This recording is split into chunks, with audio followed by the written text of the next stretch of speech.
A mansion DLC has got to be one of the most requested updates in GTA Online, and it's understandable to see why. Think about it, right? Players are richer now than they ever have been before. They have such an abundance of money because they've bought all the cars they want, all the businesses they could need. They have everything they want. With so much money left over, all they want is to buy a massive mansion with a huge garage to show off their wealth. Now, you could say if you're looking to show off and flex and show your wealth, you could just get a super yacht, but chances are these players already have it. And let's be real, right? The yacht kind of just sits there. It doesn't actually do anything. Now, I still think if you have the money, and especially if it's on sale, you should get a yacht. In fact, like last week, I made a video on this very topic. But regardless of that, the yacht doesn't do anything, right? That's undisputed. And what's important is if they do end up adding mansions and they cost, you know, the same, if not more than the super yachts do, that they don't fall into the same trap of doing nothing. But I'm going to get into what I mean by that in just a moment. But anyways, boys, how are we doing? My name's Underwater Pixel. Welcome back to the channel, or if you're new here, welcome to the channel. We're trying to hit 10k subs by the time GTA 6 comes out, so if you could help out, it'd be massively appreciated. But today we are talking about how Rockstar could add mansions into GTA Online. Now, firstly, some of you may be thinking, well, you know, you can buy houses. Mansions are already in the game. But these stilt houses are not mansions. They're exactly that. They're stilt houses, or in the game they actually call them apartments. Now, on screen now you can see some of these stilt houses. Some of them you can actually buy. In fact, I actually own one of these. I didn't even realize until coming to make this video. And I mean, it's not bad by any means. It's a nice alternative to just having like a skyscraper apartment. But what you're seeing is some of these stilt houses. Now, let me show you what I mean by mansions. This is a mansion. This is a proper mansion. Now, hopefully the difference between them stilt houses I just shown you and this is quite clear. But when I talk about adding mansions and being able to buy mansions, assuming Rockstar don't, you know, add new ones,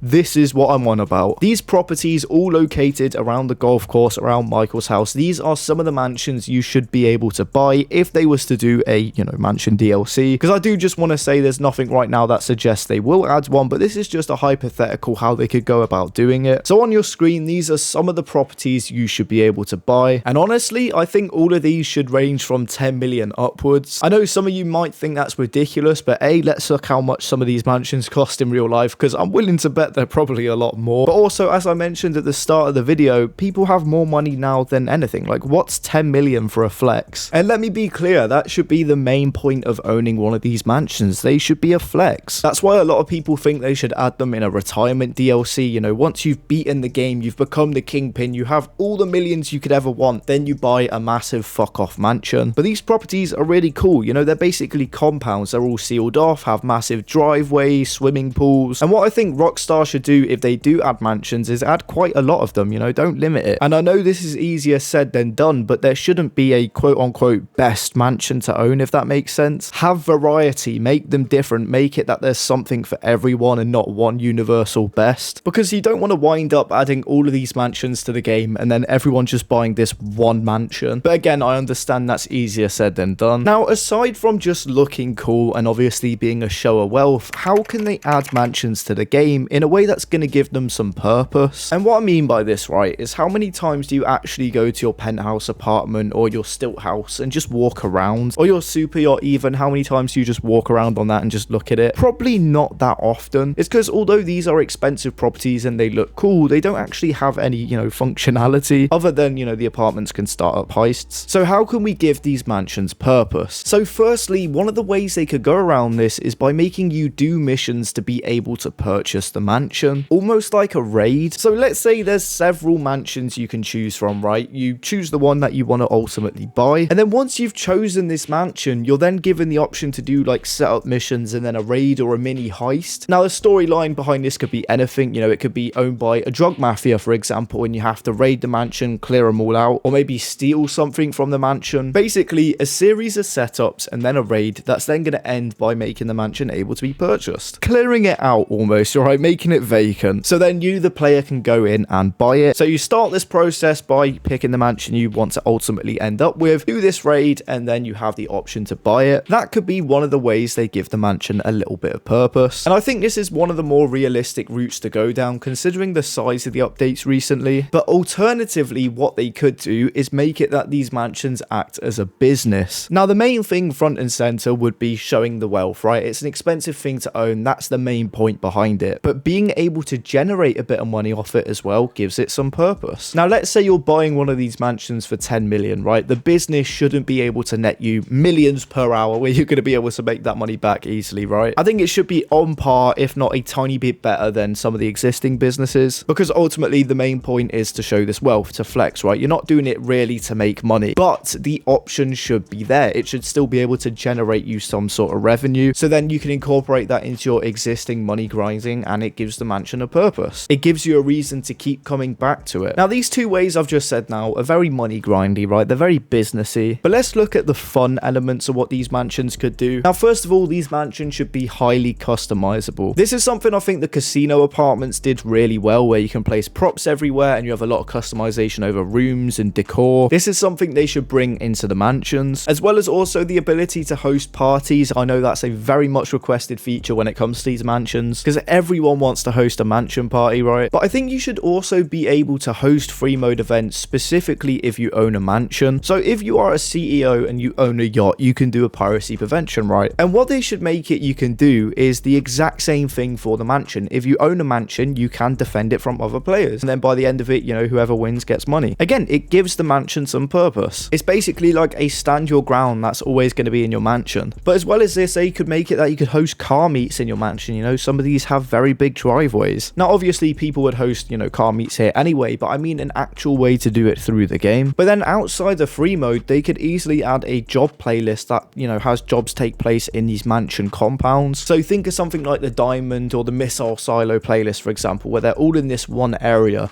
They could have that across a range of mansion maps. Anyone who's played these playlists will understand what I'm getting at. It just gives these mansions a bit of purpose. But yeah, the main point I'm getting at is these mansions should be expensive because they're a show of wealth. They should have a lot of customization to make sure no two mansions are the same, and you can personalize it however you want. But the main thing is they need to give them a purpose, give them a reason to keep going back to your mansion once you've bought it. So it doesn't end up like the yacht where you buy it to flex and then you kind of just leave it and it just sits there doing nothing. You want to give players a reason to constantly go back to these mansions. And boys, if you have any other reasons I haven't listed, comment them down below. I'd really love to hear. A mansion DLC is highly requested, and if they went around it the right way, it could easily be one of the best updates of all time. Now, obviously, the new update comes out in 9 days now, and we still don't know what this update's going to be about, but of course, when we do find out, I will make a YouTube video. Of course, a mansion DLC is all hypothetical, and Rockstar haven't said anything, and to be honest, it stands a good chance we won't get one considering, you know, the size of the recent updates. But let's cross our fingers, right? Let's cross our fingers. Anyways, boys, thank you all for watching, and I'll see you guys in the next one.